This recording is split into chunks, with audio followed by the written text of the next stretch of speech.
En cuanto a lo que es definición, sabemos que las anemias megaloblásticas van a ser un grupo de anemias que van a ser causadas principalmente por la síntesis defectuosa del ADN nuclear, ¿no? Esto va a determinar que exista una hematopoiesis o formación de formas megaloblásticas, es decir, grandes con un grado de inmadurez. Es de ahí donde viene su nombre, ¿no? En cuanto a las características, principalmente va a haber un aumento de tamaño de las tres series, pero bueno, pueden estar afectadas a veces solo una, dos o las tres series, ¿no? Otra característica es que hay una asincronía entre la maduración del núcleo y citoplasma, es decir, podemos encontrar núcleos maduros con citoplasmas inmaduros o viceversa, ¿no? Entonces, a eso le denominamos asincronía y es una característica de la megaloblastosis. También puede haber hematopoiesis ineficaz. ¿Qué significa esto? Que se da la hematopoiesis inicial, sin embargo, no llega a completar el ciclo, ¿no? Y van muriendo células en el camino, ¿no? Entonces, esto va a causar a que no haya o hay una disminución en las series, en las formas maduras, y como hay muerte precoz de estas células, va a aumentar la DHL, ¿no? Por eso es característico que en anemias megaloblásticas exista un aumento de la deshidrogenasa láctica o lactato deshidrogenasa por ruptura o lisis de estas células. También puede haber, como les dije, citopenias variables. Esto va a depender del grado de afección de la médula ósea. En cuanto a la etiología, hay principalmente dos deficiencias, las cuales van a ser la causante de las anemias megaloblásticas, y esta es la deficiencia de la vitamina B12, ¿no? Esta deficiencia de vitamina B12 puede darse por una dieta deficitaria, por deficiencia del factor intrínseco, ¿no? Que es producido en el estómago, por alteraciones en la misma mucosa del intestino a nivel del ilio, que es donde se absorbe la vitamina B12. En situaciones de hemodiálisis también puede haber deficiencia de vitamina B12. Otra causa es la deficiencia del ácido fólico, igualmente por una dieta deficitaria, por un hiperconsumo, es decir, por ejemplo, durante la gestación, ¿no? Va a haber un mayor consumo del ácido fólico. Esta situación va a poner en riesgo de deficiencia del ácido fólico. En proceso o problemas de malabsorción y defectos congénitos a nivel del metabolismo. Estas anomalías también pueden ser ya un poco más raras, pero hay anomalías también en el metabolismo de la vitamina B12 o ácido fólico, trastornos congénitos en la síntesis del ADN, trastornos adquiridos de la síntesis del ADN que son provocados, por ejemplo, por fármacos quimioterápicos sobre todo, que van a inhibir la síntesis, por ejemplo, de las pirimidines, como a causa, por ejemplo, de la citarabina, el 5-fluorosilo, o inhibición de las purinas por los medicamentos como la mercaptopurina, la tioguanina, inmunosupresores como la aciatropina o el antiviral como el aciclovir, puede causar una alteración en la síntesis del ADN, ¿no?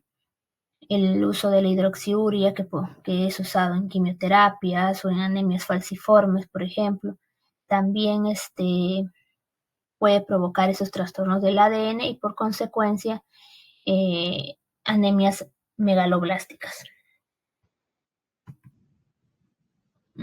¿Cómo obtenemos? En este caso, por ejemplo, tenemos un gráfico de cómo es el uso de la vitamina B12, cómo lo adquirimos a través de una dieta. Aproximadamente en una dieta promedio podemos ingerir 5 a 10 microgramos de vitamina B12, ¿no? Los cuales se van a unir con una aptocorrina que viene de las glándulas salivales, pasa al estómago, y el factor intrínseco que es secretado a nivel de esta mucosa, o las células parietales que están en el estómago, va a favorecer el paso hacia el intestino y finalmente llegar a la porción del ilion, donde se va a ocurrir la absorción, ¿no? De el paso de la vitamina B12 unido al factor intrínseco, ¿no? Va a ser, va a ingresar al enterocito. En el enterocito el lisosoma va a encargarse de desligar la vitamina B12 del factor intrínseco, y mediante un transportador va a pasar a lo que es la circulación sanguínea, ¿no? De toda la ingesta de la vitamina B12, un 0.15% se excreta, ¿no? A nivel de vías biliares, y el 60 a 80% de lo ingerido se excreta por vía digestiva, ¿no? Por las heces. Una vez que el factor, la B12 pasa al torrente sanguíneo, va a ir a lugares claves, a células donde van a ingresar a estas células, ¿no? Del organismo a través de receptores como el CD320, los cuales van a hacer que se transporte igual hacia el interior del núcleo de las células y puedan intervenir en lo que es el metabolismo o la formación del ADN, ¿no? En este caso también una función importante es que en la mitocondria se encarga de lo que es la respiración celular, ¿no? Mediante la intervención a nivel del ciclo de Krebs, ¿no? Con la formación o el pase de metilmalonilcoenzima A succinilcoenzima A, ¿no? Que interfiere o que es parte del proceso normal de la respiración celular, ¿no? Cuando falla o cuando falta esta vitamina B12, no va a haber esta reacción enzimática, por lo tanto va a haber una acumulación de la metilmanolilcoenzima A, y va a haber una interferencia en el ciclo de Krebs, afectando la producción de energía en la célula, y esto pues va a afectar a órganos, principalmente órganos blancos que son dependientes de mucha energía, como el sistema nervioso central, ¿no? Entonces, aquí la importancia de la vitamina B12 también interfiere o interviene en el metabolismo de los aminoácidos, como la homocisteína, pase a la metionina, que es un aminoácido esencial, ¿no? Cuando falta la vitamina B12, va a haber una acumulación de esta homocisteína, ¿no? Y esto provoca ya otra serie de trastornos, por ejemplo, como situaciones eh, trombofilias, por ejemplo, ¿no? Entonces, esto es un bonito gráfico como para que lo lean, lo vean con calma, ¿no? Y puedan ver la importancia de que pequeñas cantidades de vitamina B12 en la dieta es esencial para una adecuada función en el organismo.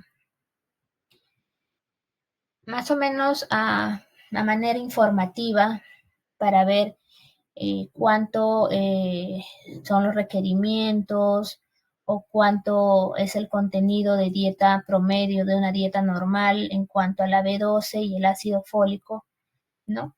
Tenemos que los requerimientos de vitamina B12 son bastante bajos, por ejemplo, ¿no? Vemos que solamente necesitamos como 2 microgramos diario. Hemos visto que la mayor cantidad de vitamina B12 ingerida es excretada por las heces, ¿no? Solo utilizamos 2 microgramos al día. Las reservas nos pueden durar por lo menos 3 a 4 años hasta que recién puede síntomas o clínica de deficiencia de B12, ¿no? Entonces, hablar de una deficiencia de B12 probablemente el problema haya empezado años atrás, ¿no? Porque para que dé síntomas tiene que haber pasado mucho tiempo, ya que los requerimientos son mínimos en el día a día. En cambio, con el ácido fólico, sí necesitamos un poquito más de dosis diaria. Nuestras reservas también duran menos, ¿no? Entonces, por lo menos 3 a 4 meses para que ya, si se mantiene sin ingresos de ácido fólico, va a empezar a dar síntomas en 3 a 4 meses porque las reservas van a ir desapareciendo, ¿no? Entonces, eso hay que tener en cuenta, ¿no? En cuanto a saber, ¿no? En cuanto a las diferencias entre la B12 y el ácido fólico. ¿Cómo diagnosticamos? Esto en general, ¿no? O sea, tanto para el ácido fólico como para la B12.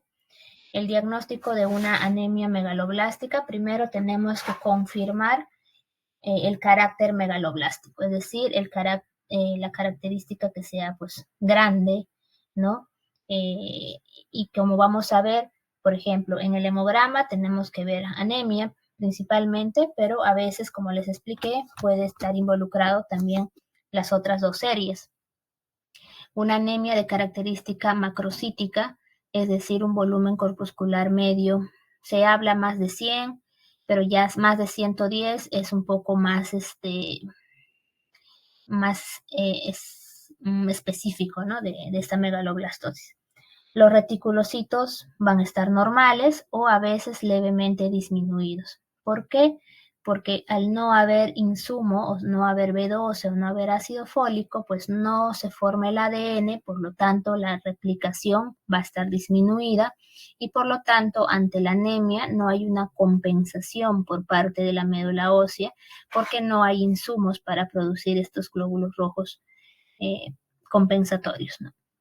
El examen morfológico, es decir, en un frotis de sangre periférica o un frotis de médula ósea, también es importante para poder ver las características que nos da la megaloblastosis.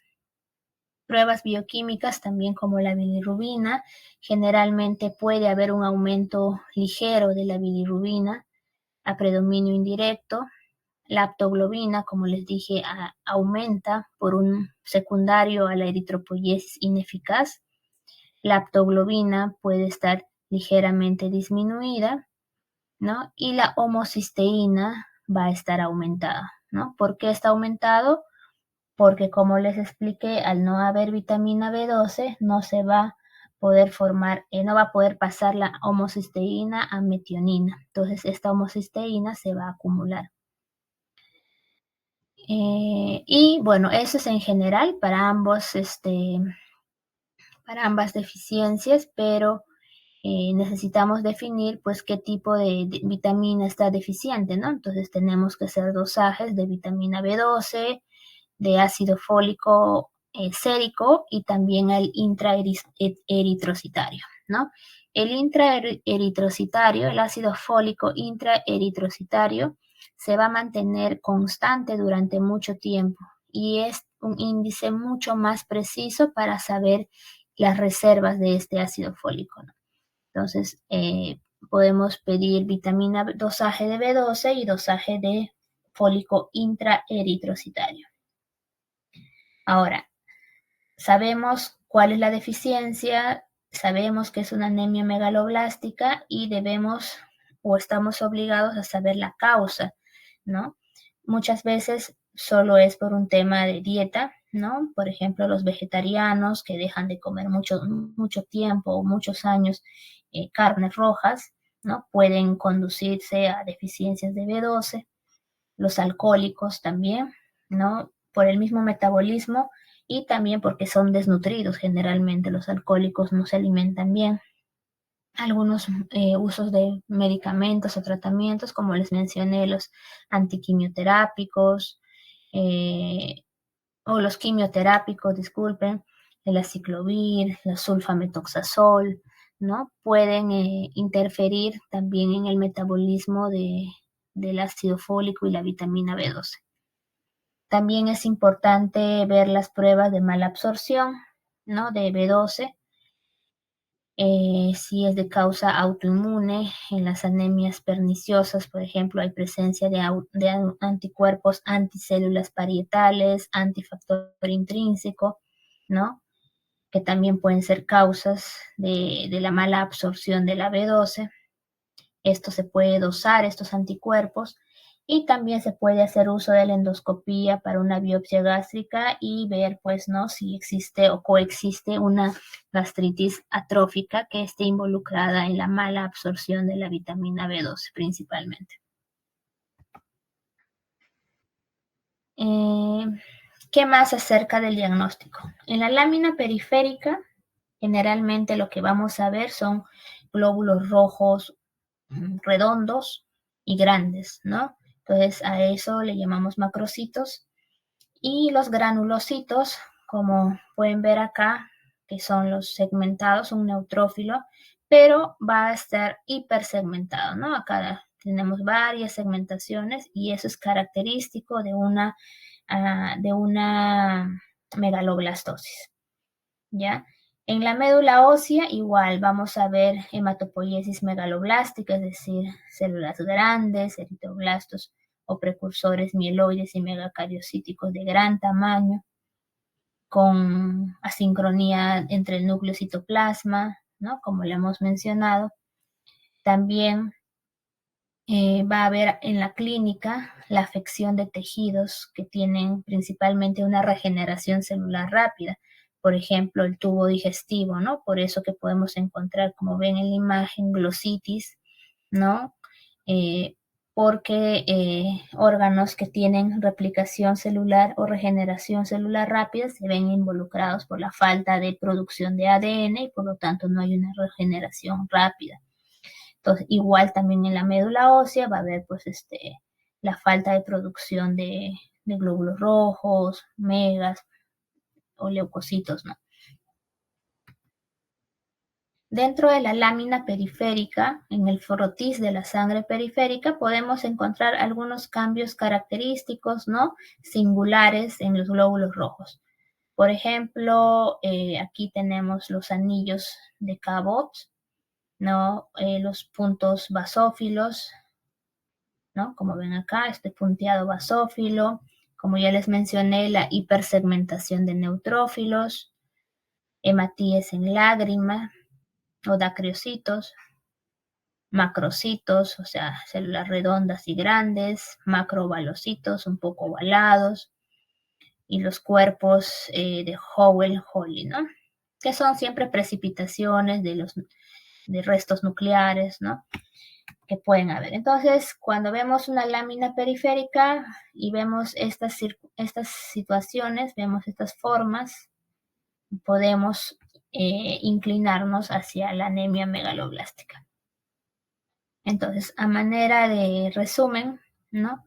Podemos hacer un diagnóstico si ya tenemos la sospecha, tenemos los datos clínicos, podemos solicitar a nivel de laboratorio un hemograma siempre con una lámina periférica donde vamos a ver pues lo que ya les mencioné, los glóbulos rojos tipo ovalocitos, macrocíticos, normocrómicos, neutrófilos hipersegmentados, punteado basófilo, anillos de Cabot, los cuerpos de Howell-Holly, ¿no? Que son signos de una eritropoiesis ineficaz, ¿no? Es decir, que no se está formando adecuadamente, no hay una maduración adecuada de estos elementos rojos principalmente. La DHL, como les expliqué, debido a esta eritropoiesis ineficaz, va a estar aumentado. Los reticulocitos pueden estar normal o discretamente disminuidos debido a que no hay un sustrato o insumo como la B12 o el ácido fólico para que haya una regeneración celular rápida, ¿no? Entonces pueden estar disminuidos. Es como que una anemia arregenerativa, ¿no? No se está regenerando como debería ser ante la anemia, ¿no? Ante la presencia de la anemia. Dosar la vitamina B12 y el ácido fólico. Normalmente no hacemos el estudio de la médula ósea cuando se trata de una deficiencia de B12 o ácido fólico porque no es necesario, ¿no? Sin embargo, a manera ya de repente didáctica o para ser más estrictos con el diagnóstico, podemos hacerle una médula ósea donde principalmente va a haber una hiperplasia eritroide, es decir, va a aumentar la serie roja, pero con formas anómalas, ¿no? Es decir, de displasias con elementos muy grandes, megaloblásticos, ¿no? Y donde va a haber estas asincronías entre el núcleo citoplasma, cambios en la morfología, ¿no? Eso lo que vamos a poder evaluar en una médula ósea, que si bien es cierto, tiene células, está ligeramente aumentadas, pero afuera está bajo, ¿no? Porque no llega a madurar por completo y hacer formas maduras normales, ¿no? Mueren en el intento porque no hay una adecuada replicación del ADN. También en algunos casos y cuando lo tenemos a disponibilidad podemos dosar los niveles de ácido metilmalónico y la homocisteína, ¿no? Que tanto el ácido metilmalónico como la homocisteína van a estar aumentados en el caso de lo que es la deficiencia de vitamina B12. Entonces, cuando vemos en un hemograma una anemia macrocítica, ¿no? Es decir, con una hemoglobina con un volumen corpuscular más de 100, 110, entonces debemos de ver que si este paciente tiene antecedentes de alcoholismo, tiene antecedentes de hepatopatía, tiene antecedentes de hipotiroidismo, ¿no? Que son algunas de las comorbilidades que pueden hacer que los glóbulos rojos sean grandes. Hacemos un frotis y si vemos que existe una displasia o una displasia megaloblástica, es decir, cambios grandes, cambios, hipersegmentación de los neutrófilos, esas alteraciones en el núcleo o citoplasma de los glóbulos rojos, ¿no? De los hematíes. Entonces, de acuerdo a eso, podemos seguir avanzando. Pedimos un dosaje de reticulocitos junto con el hemograma y vemos, pues, ¿no? Si los reticulocitos están aumentados, significa de que lo más probable es que no sea una megaloblastosis, porque normalmente la médula está pues venida a menos, no produce, entonces los reticulocitos no deberían estar altos, ¿no? Cuando están altos, asumimos que esa anemia macrocítica puede ser por un sangrado agudo, en la cual por compensación pues la médula está botando células inmaduras como reticulocitos que son más grandes y por lo tanto hacen macrocitosis, ¿no? O hemólisis también, cuando hay una hemólisis, a manera de compensar, la médula ósea genera más glóbulos rojos y algunas formas inmaduras pueden salir a periférica y generar una macrocitosis. Entonces, en cambio, si los reticulocitos están disminuidos o normales, podemos seguir pensando en que se trate de una deficiencia de cobalamina o B12 y de ácido fólico, ¿no? Entonces, si el ácido fólico y la cobalamina están normales, entonces tendríamos que ya ver otro tipo de diagnóstico, ya no, generalmente ya un diagnóstico más de enfermedad de la propia médula ósea.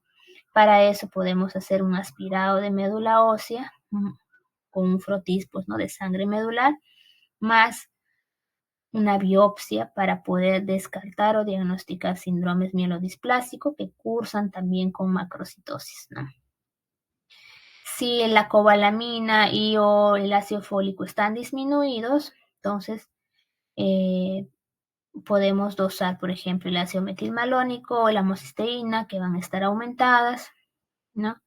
Corroboramos con un frotis, con un estudio de autoinmunidad como por ejemplo los anticuerpos anticélulas parietales, factor intrínseco, ¿no? Y podemos llegar entonces y dosar y a corroborar que se trate de una anemia megaloblástica y poder dar tratamiento.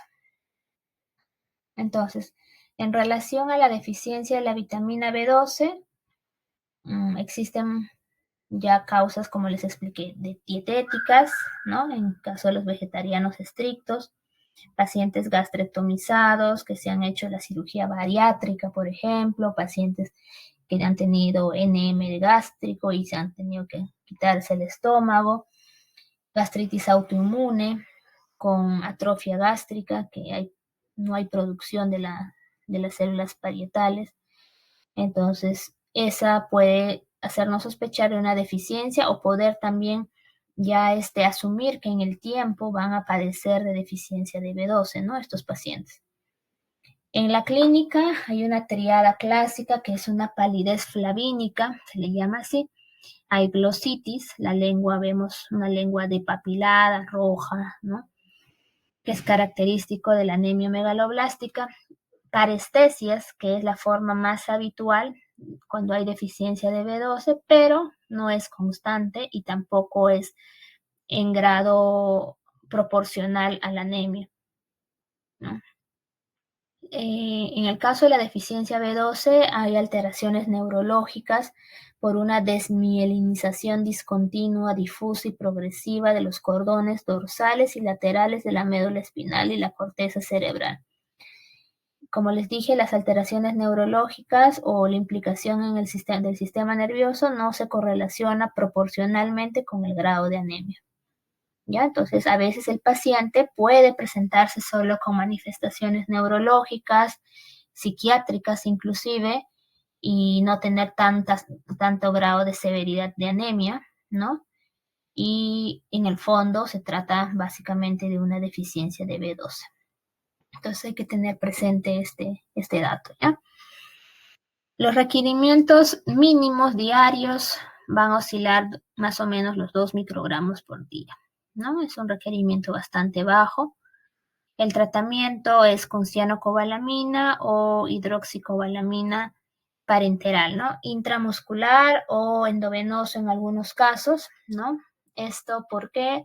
Porque necesitamos bypassear el estómago, ¿no? La intervención del estómago. Entonces, lo más eficaz en estos casos es reponer la vitamina B12, pero de manera que pase directamente a la sangre, y esto puede ser a través de una vía intramuscular, endovenosa, o a veces también sublingual, ¿no? Más no se recomienda la vía oral, pues el paciente puede tener un tema de mala absorción y no va a cursar o no va a hacer efecto pues este tipo de tratamiento, esta vía, ¿no? En cuanto al ácido fólico, ¿no?, o vitamina B12, es un nutriente esencial también. Es una vitamina hidrosoluble que también interviene en la síntesis del ADN. Los requerimientos aproximados son de 200 miligramos diario, ¿no? Los niveles séricos normales van entre 5 a 10 nanogramos por mililitro y los niveles intraeritrocitarios entre 60 a 700 nanogramos por mililitro.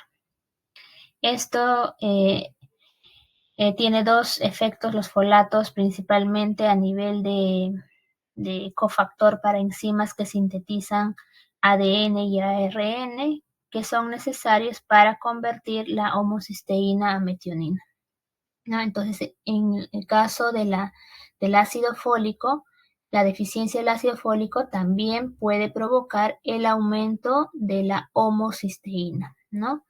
a diferencia de la B12 que te aumenta también la homocisteína, pero también el ácido metilmalónico.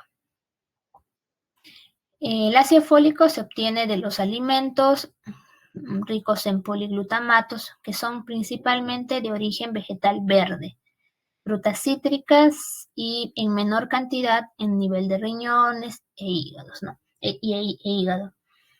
Entonces, principalmente el ácido fólico de las verduras o de vegetales verdes, ¿ya? Se absorbe en el yeyuno en forma de monoglutamatos y el tetrahidrofolato es la forma activa del folato, ¿no? Se va a almacenar en el hígado en reservas pequeñas que pueden durar hasta 4 meses si es que la persona no consume ácido fólico, ¿no? Esto principalmente en lo que es en la B12, ¿no? Las manifestaciones a nivel neurológico, puede haber parestesias, entumecimientos, pérdida de sensibilidad, pérdida del sentido de la propiocepción, ¿no? Trastornos en la marcha, puede haber ataxia inclusive, irritabilidad, hasta demencia, psicosis, esquizofrenia paranoide, que es la locura megaloblástica, e incluso puede llegar al coma también, ¿no? También puede haber somnolencia, alteraciones en el gusto, olfato, visión, hay ocasionalmente una atrofia óptica. Entonces, como se dan cuenta, a nivel neurológico puede tener un abanico de presentaciones, ¿no? Neurológicas. Y es importante siempre tener presente la deficiencia de la vitamina B12. El tratamiento, principalmente hay que tener conceptos claros, ¿no? Más allá de la reposición de la B12 y el ácido fólico, tenemos que saber que nunca se debe de administrar ácido fólico hasta demostrar qué tipo de déficit de vitamina es, ¿no? Por ejemplo, en el caso de que sea una deficiencia de B12, la administración del folato como primera intención puede ser perjudicial y puede agravar o acentuar los síntomas neurológicos, ¿no? Entonces siempre hay que demostrar primero de qué deficiencia es, ¿no? De repente solo es una deficiencia de B12 y damos ácido fólico primero y podemos perjudicar agravando los síntomas neurológicos, ¿ya? Entonces, no administrar primero ácido fólico es como una regla. La cobalamina debe administrarse siempre por vía parenteral, ¿no? Es decir, ya sea intramuscular, endovenosa, porque como les digo, en algunos casos, pues el tema de la absorción es la causa de la deficiencia, ¿no? Entonces, si ponemos vía oral, no tiene mucho sentido porque no se va a absorber. También debemos saber de que a veces la pauta, o sea, el tratamiento del momento debe extenderse hacia un tratamiento también de mantenimiento, ¿no? Porque muchas personas van a persistir con la causa desencadenante, ¿no? Por ejemplo, si son gastrectomizados, con cirugías bariátricas, entonces eso nunca va a cambiar, ¿no? Entonces, por ende, la deficiencia va a persistir en el tiempo, ¿no? Y por eso es importante que dependiendo de la causa de la deficiencia de la B12 o ácido fólico, se tenga un tratamiento de mantenimiento, ¿ya? Generalmente el tratamiento con la deficiencia del ácido fólico sí se da por vía oral, aproximadamente de 5 a 10 miligramos por día, hasta que desaparezcan las manifestaciones clínicas y se resuelva pues la alteración del hemograma, ¿no? En la vitamina B12 La vía parenteral cumple un papel muy importante. La dosis, bueno, pueden haber varios tipos de protocolos de tratamiento, pero generalmente con 1 miligramo diario por 5 a 7 días y luego una dosis más de repente cada mes y luego espaciando cada 2 hasta cada 3 meses puede ser la opción en estos pacientes, ¿no? Como les dije, la duración va a depender de la causa de la deficiencia, ¿no? Si son pacientes que ya tienen problemas establecidos, que van siempre a predisponer a la deficiencia, pues el tratamiento va a ser de por vida también, pero de mantenimiento, ¿no? O sea, con dosis cada cierto tiempo, ¿no? O dosis mínimas diarias. ¿Cómo podemos controlar a veces cuando tenemos la oportunidad de corroborar o de ver cómo estamos respondiendo inicialmente? Es mediante la medición de los reticulocitos, ¿no? Se ve la eficacia del tratamiento mediante la cifra de los reticulocitos, que va a iniciar un ascenso a partir del segundo o tercer día de haber empezado la administración de la B12 y alcanza su respuesta máxima a partir o como al 10.º día, ¿no? O a partir del 10.º día. Entonces vemos que la hemoglobina progresivamente va a ir en aumento, ¿no? Y hasta normalizar. Entonces podemos hacer una evaluación inicial con la medición o con la respuesta reticulocitaria, como lo llamamos, ¿no? Como recuerden que los reticulocitos están disminuidos o algunas veces normales, pero una vez iniciado el tratamiento, en la primera semana van a aumentar drásticamente y eso nos indica que estamos dando un buen tratamiento, pues si hay una buena respuesta por parte del paciente, ¿no? Entonces, eso es a grandes rasgos, ¿no? De lo que deben de saber sobre una anemia megaloblástica, ¿no? Cómo detectarla, cómo sospecharla, ¿no? Cómo diagnosticar, cómo confirmar su diagnóstico, porque es una de las causas también, o uno de los problemas en hematología bastante frecuentes, ¿no? No sé hasta ahí si tienen alguna pregunta.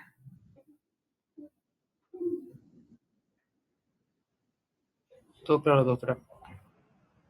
Gracias, Brandon. Disculpe, una consulta. Usted mencionó que dependiendo de los casos, el tratamiento podría ser prolongado. Entonces, bueno, como creo que cualquier tratamiento prolongado, el consumo, por ejemplo, de vitamina, de ácido fólico, de cobalamina, en un tiempo, prolongado, puede generar algunos efectos adversos en el paciente. Sí, mira, prolongado me refería en el sentido de que, por ejemplo, aquel paciente con post-cirugía bariátrica, ¿no? En la cual ya no tiene parte del estómago y tal vez una parte inicial del duodeno. Son pacientes que, por ejemplo, eso no va a cambiar. Entonces, la deficiencia tanto de hierro, en este caso, que cuando ha sido afectado la parte del duodeno, y la de la B12 va a ser siempre, ¿no? Entonces, lo que se da es tratamientos por ciclos, ¿no? Por ejemplo, se suele dar un tratamiento inicial cuando tú lo diagnosticas, el tratamiento después de una semana, luego cada 15 días por un mes y luego ya mensual los 3 primeros meses y ahí lo depletamos de B12, ¿no? Y de ahí hay un tratamiento de mantenimiento que ya es B12 cada trimestre, ¿no? Y tú le dosas al llegar casi al trimestre, antes de su siguiente dosis, y ves cómo están los niveles. Si los niveles se mantienen bien, puedes pasar a cada 6 meses, por ejemplo, ¿no? Y así vas viendo cada caso, ¿no? Entonces, por lo general a eso me refiero, ¿no? Como es un tratamiento, bueno, no sé si llamarlo, de repente lo llamé mal prolongado, pero es un tratamiento crónico. ¿no? Que no lo das a diario, obviamente, porque sí, pues va a subir, ¿no? O sea, no le puedes estar poniendo vitamina B12 todo el tiempo, pero sí se le pauta a este tipo de pacientes, cada cierto tiempo, ¿no? Generalmente entre 3 hasta 6 meses te puede aguantar 1 miligramo de hidroxicobalamina, ¿no? Entonces a eso me refería con el tratamiento a largo plazo, ¿ya? De repente no, con la palabra que puede llevar a confusión, pero es un tratamiento prolongado, me refiero a que es crónico, ¿no? Pero son por ciclos, ¿no? O sea, cada 3, cada 6 meses, ¿no? Igual con el hierro también en estos pacientes operados con afección del duodeno, cada cierto tiempo tienen sus controles, 3, 6 meses, y se les hace dosaje de hierro, de ferritina, ¿no? Y si va bajando, se le va reponiendo, ¿no? Entonces, a eso me refería. Está bien, doctora, muchas gracias. De nada. ¿Alguna otra pregunta?